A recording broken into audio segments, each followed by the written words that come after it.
Hello YouTube! In this video we're going to have a look at coaching stock on the model railway. As a modeller, I've got a wide range of prototypical options for my coaching stock, and most are available in ready-to-run form. But I don't just want to throw anything on the layout and claim modeller's license, so it's time to get stuck into that all-important research. Now, I really enjoy this part of railway modelling, learning about your chosen area, poring through books and photographs. I even managed to find a set of timetables. Living in the area, I was also able to explore some of the actual stations and take a peek at some of the buildings and line sign features that are still with us today.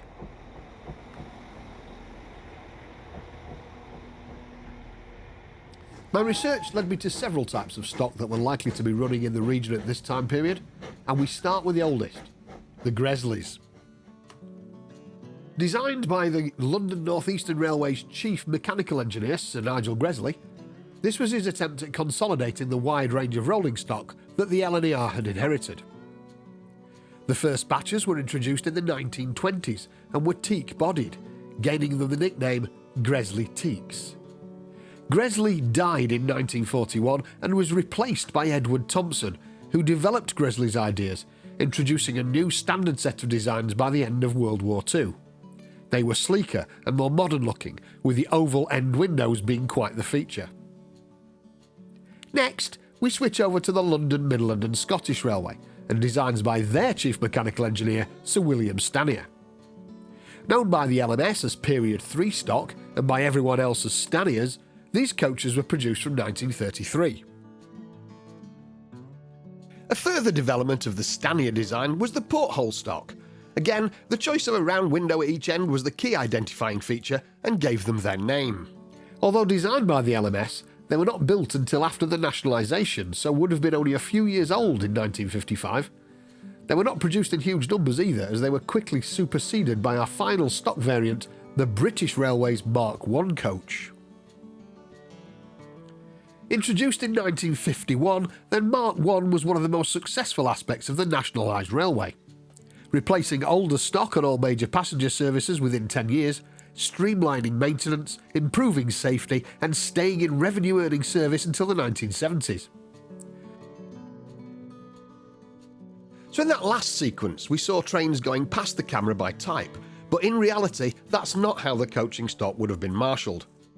It is likely that British Railways Eastern region would have made up trains using mainly ex-LNER stock, and Midland region would have had trains formed of ex-LMS stock. Of course, trains are not made up of random vehicles. Each rake of coaches would be carefully put together to form a consist. This would be based on the likely loading of the train, the type of passengers it was predicted to carry, what parcels and luggage requirements there might be, and of course there was the safety element. So let's have a look at some prototypical consists. Every train had to have a brake coach marshalled at the rear of the train. This contained a handbrake which the guard could apply in the event that the train became divided. Once the separated coaches were safely stopped, he would then call the signalman to make sure the next train was held at a signal. It was normal to have some first-class seating, but on a regional stopping service like this one, there would only need to be a handful of seats. This is a brake composite coach with around 12 first-class seats and 20 or more second-class. There will be an 11-foot square luggage compartment and a 7-foot-long compartment for the guard. Next up on our Eastern region consist is a standard class corridor coach, designated the SK, the most numerous of all coach types. This 61-foot-long Gresley has 8 compartments of 8 seats. Next up, we have another SK, this one a Thompson. Of course, when a train arrived at its destination, the locomotive would run around the train and haul the coaches from the opposite end, and so to ensure the guard was always at the rear, another brake coach was needed. To add a few extra first-class seats, this Thompson is a composite, just like its Gresley chum on the other end of the train. As our Eastern region train leaves the station, it's quickly followed by our Midland region consist made up of ex-LMS stock.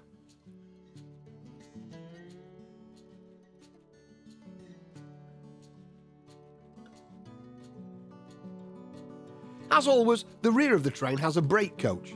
But this is a brake third, or BSK, so just standard class seating and the luggage space.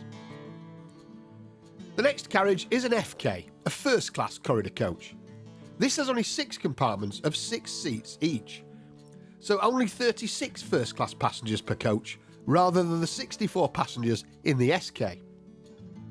Speaking of SKs, next along is an LMS Period III SK, although the Staniers were shorter at 57 foot and so only had room for 7 compartments. We finish the Midland rake with another BSK, this the Porthole Stock version.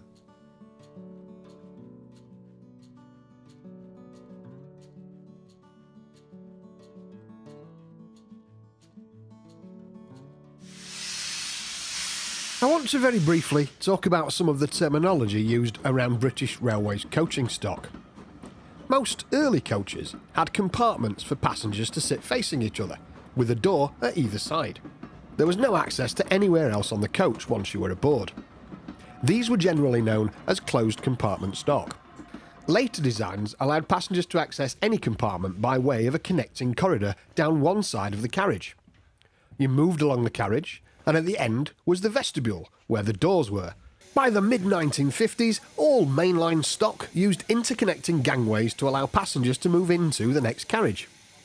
You pass through the gangway into the vestibule of the next coach, and then down the next corridor.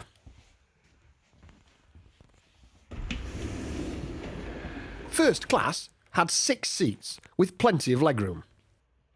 Standard class would have 6 or 8 slightly narrower seats and less legroom. Later on came the open corridor, where the corridor is really just the walkway between the seats.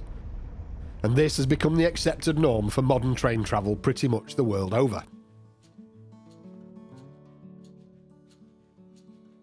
In our area of mainly secondary destinations and stopping trains, the 4-coach set was a common sight, but at peak times another coach might be added. In the case of this Mark I rake, we have the usual BSK brake composites at either end, and then 2 SKs inside of each, a popular 4-coach consist. But to increase capacity, we've added a composite corridor, or CK, in the middle of the train, increasing both standard and first class seats.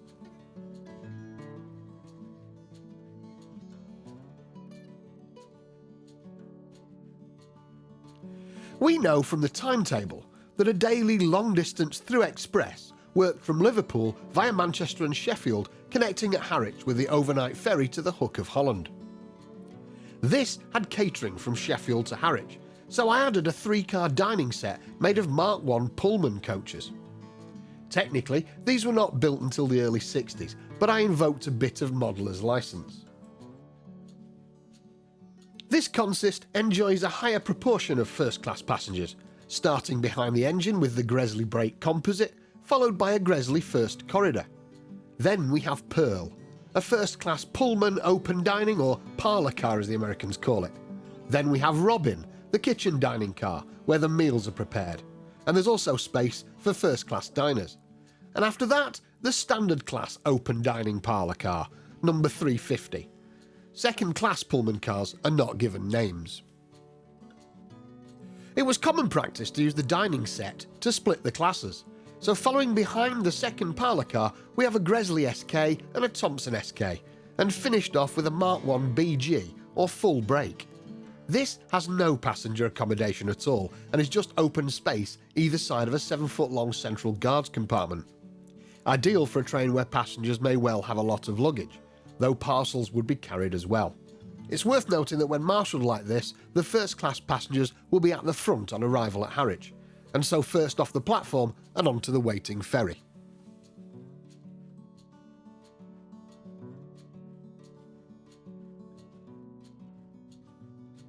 We all know the mission of the train spotter is to write down the unique number of the locomotive, but all rail vehicles have some kind of number identification, so let's take a quick look at the numbering scheme for passenger coaches in the 1950s.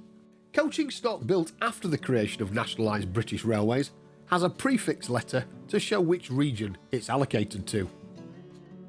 Non-standardised vehicles, built before British Railways existed, have a letter after the number as well. This suffix was partially to prevent duplicates in case an older carriage had the same number as a newly built piece of BR rolling stock, but the letter also served to show where the stock was maintained. For instance, coach number E21000M is a former LMS Brake Second allocated to the Eastern region, but as it was built by the LMS, it would have to go back to a Midland region workshop for overhaul. On the other hand, E21000 is a BR Standard Corridor Brake Composite allocated to the Eastern region. And whilst the vehicle was built by Metro Camel in Birmingham, right in the heartland of the LMS area, because the coach had been built to a standard design, it can be maintained anywhere.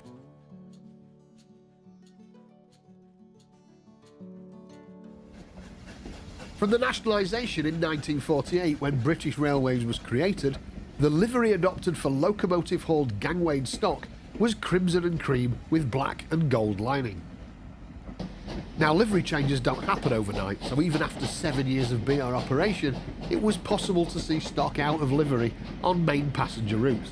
However, I chose not to get too prototypical and stuck with blood and custard for all my main coaching stock, because I think it looks rather splendid. Not everything carried the mainline livery though. Local, suburban, non-gangwayed coaches were painted in a deeper, unlined red.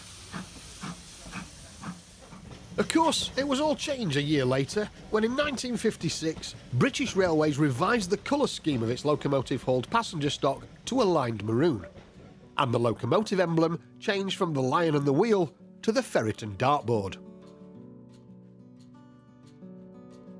Let's briefly move away from the prototypes and consider the practicalities of the models themselves. The smooth running of stock is paramount to enjoying the hobby. If your model train can't go around your track without some kind of derailment or uncoupling, you'll become very frustrated very quickly. So choosing the correct couplings is vital in ensuring your passenger coaches negotiate curves without the buffers locking together and pushing the bogies into derailment. To that end, I've now sold all old coaching stock that didn't have a NEM pocket that allows me to select the coupling I want. So now, whilst I have a collection of different coach types, a range of manufacturers and a mixture of tooling, I can select the right coupling for the stock that it's fitted to. I have 4 options that fit the NEM pocket, though there are others. There's the standard tension lock, which allows stock of almost all ages to couple together. Then there's the solid brake pipe connector, and this does give an excellent and very reliable connection, but obviously you can't uncouple without getting tools out, and trust me when I tell you it's the devil's own job to re-rail an entire rake of coaches if you have to. Then there is the close coupling. This is designed to reduce distance between coach ends to give a more realistic feel, and it does have a good stiff connection. It's fairly easy to uncouple, so marshalling trains or removing stock from the layout is easy. However, not all carriages are the same length, and I found it to be too close for the longer coaches from Bachmann. I've also found that if the NEM pocket is a bit worn, it can droop, and when that happens the couplings don't support each other vertically, so they can uncouple or snag on points. But recently, Hornby have brought out these magnetic couplings, and I think they're superb. There's a choice of connection types. I've gone for the brake pipe style, and to get over the compatibility problems with those Bachmann coaches, I've used the 20mm ones, and they've performed very well indeed. All my Hornby coaches are happy with the 17mm version, and of course, short wheelbase stock like wagons have been very reliable from any manufacturer. There are a whole host of coupling options, not just the ones I've shared here, and several vendors are now offering magnet-based solutions, but for now at least, the Hornby ones have become my standard for passenger stock. Well, that about wraps it up for this video. I hope you've enjoyed it. Please like and subscribe, and thanks for watching.